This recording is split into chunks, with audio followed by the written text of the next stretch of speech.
शंकर घरड़ी पड़िला भरड़ी रक्षा कर तुम जननी विपदर माग तारुअछु बोली नाम बहिअछु नारायण। उपस्थित समस्त दर्शक बंधु तथा शोभालय मंत्रीनगर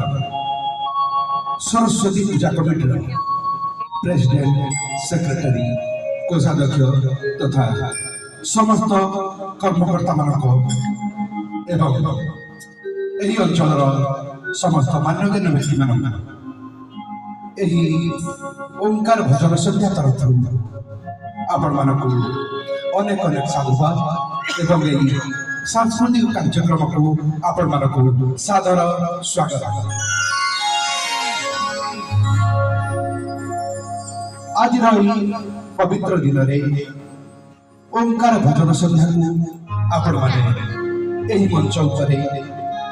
कार्यक्रम करिवार सुयोग देथिबारु सेथि आपण मानक आउथरे आंतरिक